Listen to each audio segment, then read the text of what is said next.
नमस्कार, बहुत स्वागत है आपका। आप देख रहे हैं सबसे बड़ा अखाड़ा। मैं हूं आपके साथ शिल्पा तोमर। देश की चुनाव सुधार प्रक्रिया में मोदी सरकार ने बड़ा कदम उठाया है। सरकार ने चुनाव सुधार से जुड़े निर्वाचन विधि संशोधन विधेयक 2021 को लोकसभा में मंजूरी दिलवा दी है। विपक्षी सदस्यों के विरोध और शोर शराबे के बीच लोकसभा ने सोमवार को इस विधेयक को मंजूरी दी। लोकसभा से पारित इस बिल में इस बात की व्यवस्था की गई है कि मतदाता को अपने मतदाता पहचान पत्र बनवाने के लिए अब आधार नंबर बताना अनिवार्य होगा। इस विधेयक के मसौदे में कहा गया कि मतदाता सूची में दोहराव और फर्जी मतदान रोकने के लिए मतदाता कार्ड और सूची को आधार कार्ड से जोड़ा जाएगा। साथ ही चुनाव संबंधित कानून को सैन्य मतदाताओं के लिए लैंगिक निरपेक्ष बनाया जाएगा। वर्तमान चुनावी कानून के तहत किसी भी सैन्यकर्मी की पत्नी को सैन्य मतदाता के रूप में पंजीकरण कराने की पात्रता है, लेकिन महिला सैन्यकर्मी का पति इसके लिए पात्र नहीं है। साथ ही यह बिल पंजीकरण कराने की अनुमति देने के लिए कई कट ऑफ तारीख की भी वकालत करता रहा है।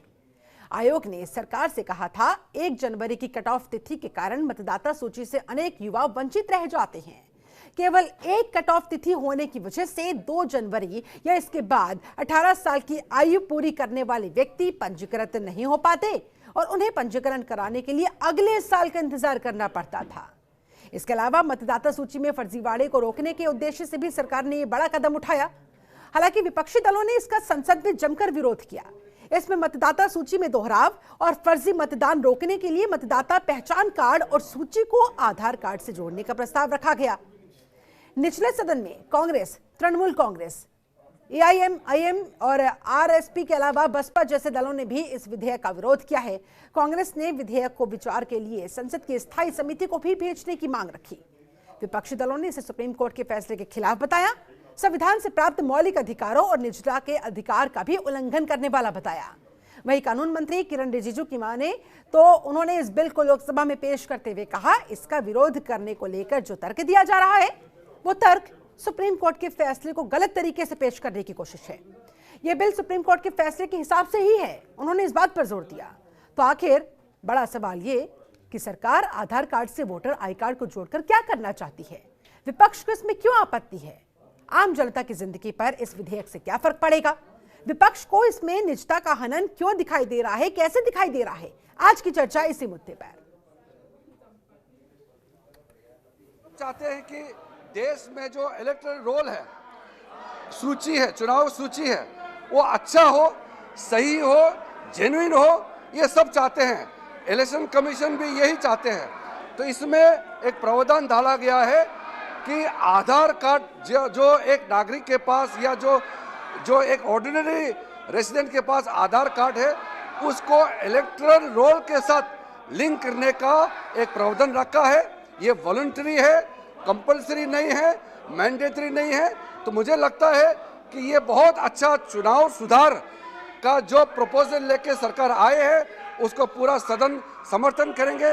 Previous instances where the Aadhaar was used to clean up databases, as was done with Mahatma Gandhi, महत्वपूर्ण बिल पर चर्चा हुई है, उस पर आपत्तियां हमारे कुछ मान्य सदस्य कर रहे हैं, उसको सुनिए।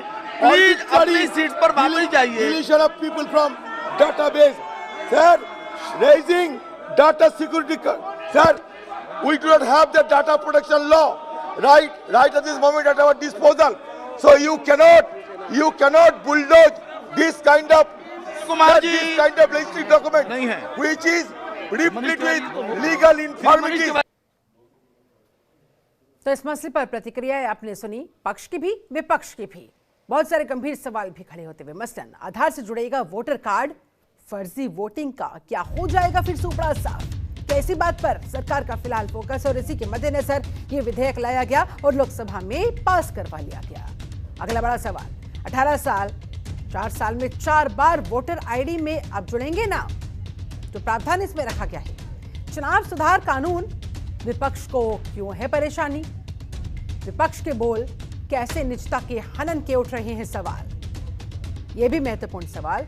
इसके अलावा चुनाव सुधार या फिर यह है वाकई में निजता का हनन, पक्ष का कुछ कहना है, विपक्ष का कुछ कहना है, असल में हकीकत क्या है, आज इन्हीं तमाम सवालों के जवाब खोजने की करेंगे कोशिश। हमारे साथ इस समय एक पूरा खास पैनल जुड़ा हुआ है चर्चा करने के लिए। पैनल का मैं तारुफ आपसे करवा देती हूँ। हमारे साथ बीजेपी नेता अश्विनी शाही जी जुड़े हुए हैं, बहुत स्वागत करती हूँ शाही साहब आपका।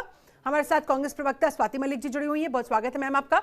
सपा प्रवक्ता कपिल श्रीवास्तव जी हमारे साथ मौजूद है, आपका भी बहुत स्वागत है। रवि पाराशर जी हमारे साथ जुड़े हुए हैं, वरिष्ठ पत्रकार है, बहुत स्वागत आपका सर।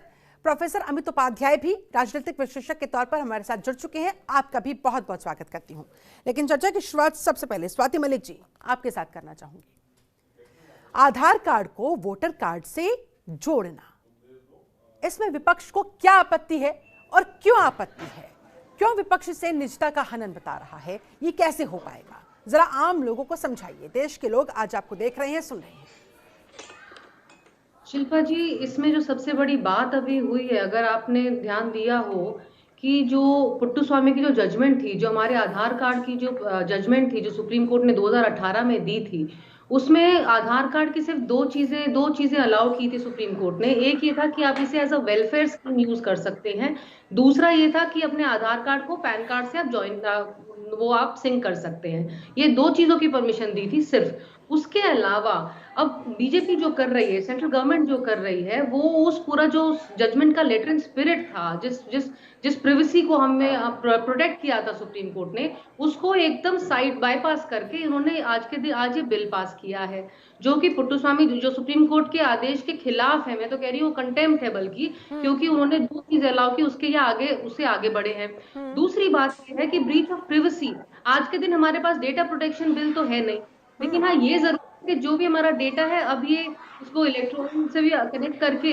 इसका एकदम हमारा डेटा प्रोटेक्शन को एकदम खत्म कर देंगे। ब्रीच ऑफ प्रिवेसी कंप्लीटली, मतलब इस सरकार ने एकदम हमारी प्रिवेसी को खत्म करने की मन ठान लिया है। तीसरी बात जो आज के दिन कोई नहीं उठा रहा शिल्पा जी, वो मैं ये कहना चाहती हूँ कि जो आधार कार्ड है वो कभी भी हमारी सिटीजनशिप का प्रूफ नहीं था। करेक्ट? वो हर रेजिडेंट को आधार कार्ड दिया गया था, वो सिटीजनशिप नहीं थी। लेकिन आज के दिन अगर आपको वोट आधार कार्ड के बेस पे, अगर आप आधार वोटर बनाएंगे या वोटिंग का राइट देंगे, तो आप हर रेजिडेंट को वोटिंग का राइट दे रहे हैं, not the citizen of India. मेरा सबसे बड़ा पॉइंट इसमें ये। ठीक है, इसका सवाल का जवाब मैं अश्विनी शाही जी से लूंगी, लेकिन इससे पहले कपिल श्रीवास्तव जी आपका रुख करते हुए अब आप मुझे बताएं, आप मुझे समझाएं कि क्या हो जाएगा इस कानून के लागू होने के बाद, आम आदमी के जीवन पर इससे क्या फर्क पड़ेगा, क्या असर पड़ेगा?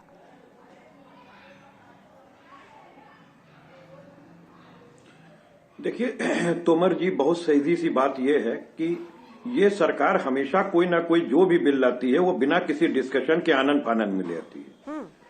मानी डिस्कशन तक नहीं चाहती है, वो चाहती है कि क्योंकि हमारा यहाँ बहुमत है भारी मात्रा से, तो हम इसको पास करा देंगे। अगर किसी चीज पर व्यक्ति को संदेह है, पार्टियों को संदेह है, तो संदेह को दूर करने का काम सरकार का है, और सरकार इसके लिए तैयार नहीं। भाई आधार कार्ड से आपके बैंक भी लिंक्स हैं और बैंक अकाउंट भी लिंक्स हैं। दिक्कत इस बात की है कि जब आप आधार कार्ड को हर जगह से जोड़ेंगे, कौन डाटा कहां से चोरी हो जाए और उसके बाद उस व्यक्ति की पूरी संपत्ति साफ हो जाए बैंक की, तो इसका कौन गारंटी लेगा? क्या इसका चुनाव आयोग लेगा या फिर मोदी सरकार लेगी? और अगर ये ऐसा नहीं है तो कम से कम चर्चा होती, उस पर बात होती, जो संदेह था वो दूर होता, उसके बाद विधेयक पास होता। इतना आनन फानन क्या है भाई? अगर कोई आनन फानन में कोई चीज आप करते हैं तो ये कहा जाता है कि वो काम ठीक नहीं होता, और आपको चर्चा कम से कम इस पर करानी चाहिए थी। आत्ममंथन, आत्मचिंतन सभी पार्टियां करती, आप भी करते, और ड्राफ्ट में अगर कोई कमी होती, संशोधन के लिए जाता, ड्राफ्ट कमेटी के पास जाता, तो आपको तो विश्वास ही नहीं है अब कानून बनाने के तरीके पर। कानून बनाने के तरीके पर अब इनको विश्वास नहीं रह गया। तो दिक्कत इस बात की हो रही है कि ये चर्चा किए बगैर अगर कर रहे हैं, तो कोई प्राइवेसी अगर किसी भारतीय नागरिक की लीक होती है तो उसकी जिम्मेदारी कौन लेगा? अगर सरकार इसमें जिम्मेदारी ले रही है तब तो बहुत अच्छी बात है, अगर सरकार जिम्मेदारी नहीं ले रही है, इस बात का डर है कि आम लोगों का जो डाटा है, पर्सनल डिटेल्स है, वो सब सरकार के पास चली जाएगी और उसे फिर सरकार अपने हिसाब से मिसयूज कर सकती है, उसका दुरुपयोग कर सकती है, चुनावी फायदे के लिए उसे इस्तेमाल कर सकती है। इस बात की डर, इस बात की आशंका सरकार नहीं, सिर्फ सरकार ही की बात नहीं है। हाँ। नहीं तोमर जी, सिर्फ सरकार की बात नहीं है। हाँ। मैं आपको 20 ऐसे उदाहरण दे सकता हूं, क्योंकि मैं तमाम बैंकों का पैनल एडवोकेट भी हूं। हाँ। क्रेडिट कार्ड बनते हैं, कैसे अचानक फोन आता है, कैसे आपका माल खाली हो जाता है, हाँ। कैसे फॉर्मेट भरा लिया जाता है, ये तमाम सी सारी चीजें हैं। मैं इसलिए कह रहा हूं, हम दूसरी वजहों से कह रहे हैं। सरकार को हम इल्जाम नहीं कर रहे कि सरकार ऐसा कर लेगी। अरे सरकार में जो है वो कर लेगा, ठीक है, आप अपनी बात अपनी अलग। लेकिन इसके कुछ अच्छे पॉइंट्स भी तो है ना सर, जैसे कि आधार नहीं तो वोटर कार्ड नहीं बन पाएगा, कई जगहों पर वोटर कार्ड नहीं बनेगा, अलग अलग जगहों से जैसे वोटर कार्ड लोग बना लेते हैं, किसी के पास 2 होते हैं, किसी के पास 3 होते हैं, तो उस पर लगाम लगाई जा सकेगी। एक वोटर एक ही वोटर लिस्ट में शामिल होगा। इसके ये तमाम अच्छे पहलू भी तो हैं जिससे फर्जी मतदाताओं को हटाया जा सकेगा लिस्ट से। 2-2, 3-3 जगह जो लोग वोट डाल देते हैं उन पर लगाम लगाई जा सकेगी इस बिल से। कपिश जी। जी, मैं तोमर जी एक बात ये कहना चाहता हूं कि मतदाता पहचान पत्र आखिर क्यों इशू किया जा रहा है।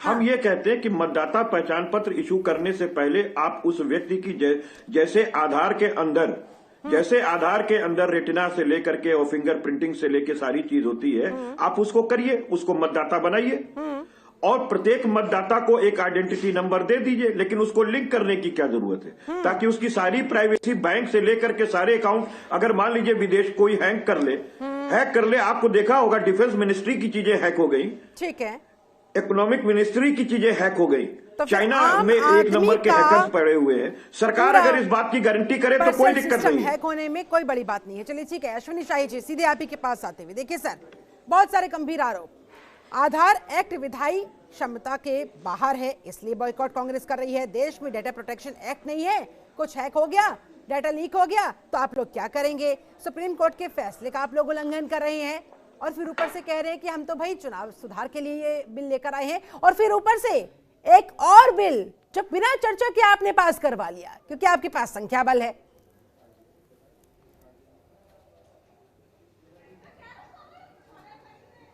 शिल्पा जी, देखिए, जो विपक्ष की छटपटाहट ये है कि इन लोगों के द्वारा जो फर्जी वोटिंग होती थी, वोटर फर्जी बनाए जाते थे, वो इनसे दूर हो जाएंगे।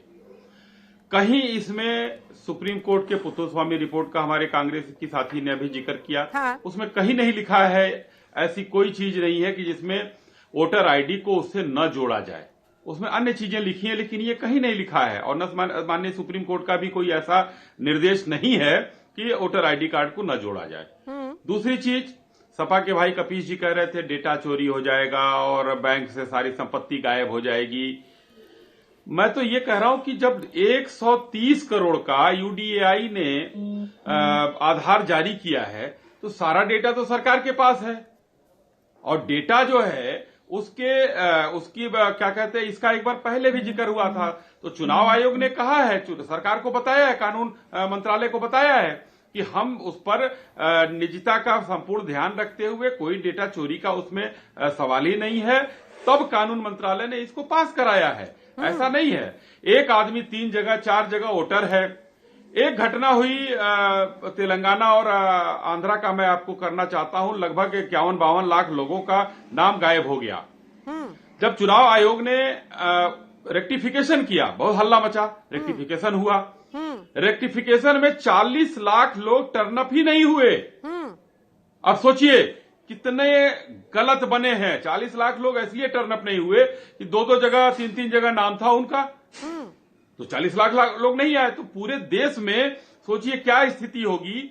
आज एक अच्छा चुनाव के लिए, चुनाव सुधारों के लिए एक बिल आ रहा है, तो मैं एक आम नागरिक की तरह ये पूछना चाहता हूं कि उसमें आखिर में क्यों ऐसा दोष है। कहां डेटा सरकार के पास है, हाँ। माननीय सुप्रीम कोर्ट के आदेश की अवहेलना नहीं हुई, और दोनों को लिंक कर दिया जाएगा।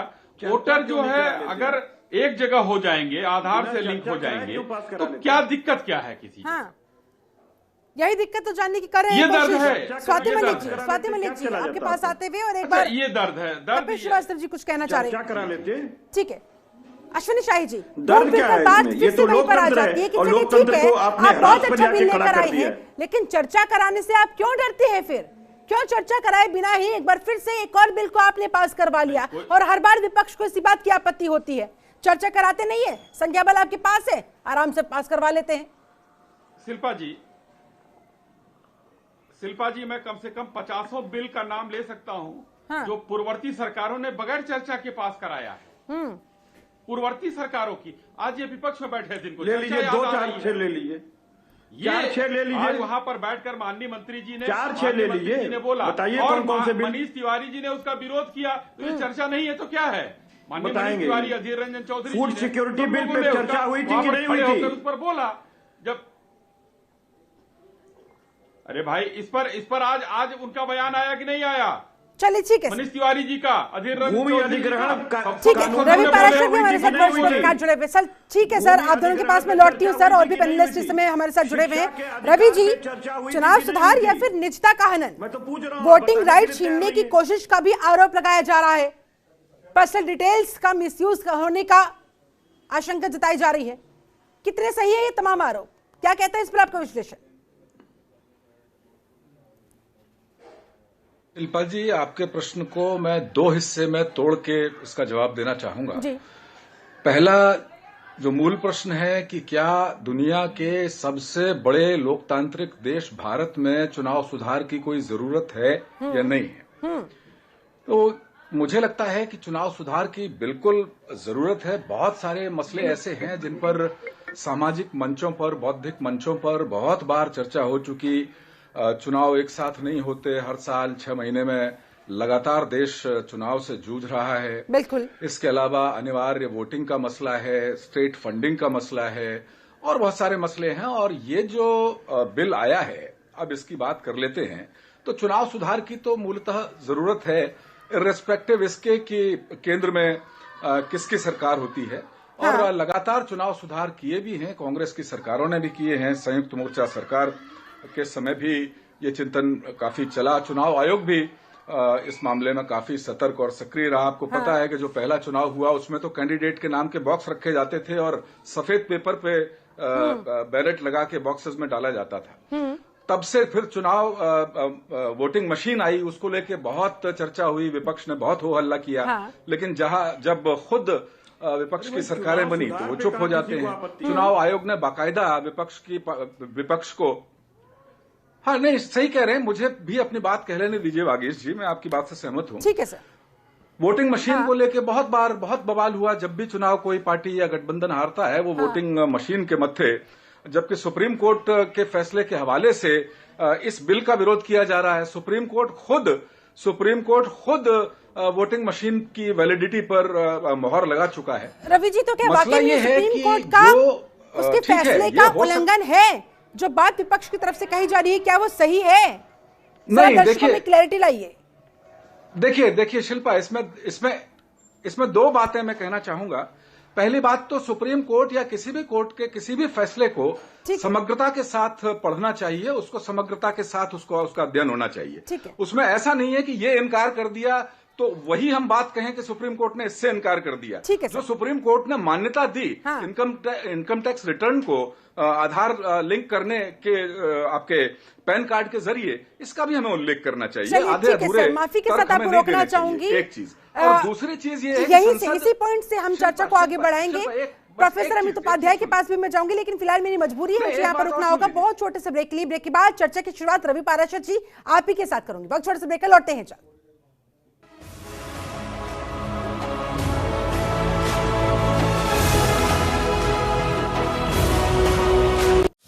खबरों के निष्पक्ष विश्लेषण के लिए सब्सक्राइब करें Janatantra TV and press the bell icon. Never miss any update.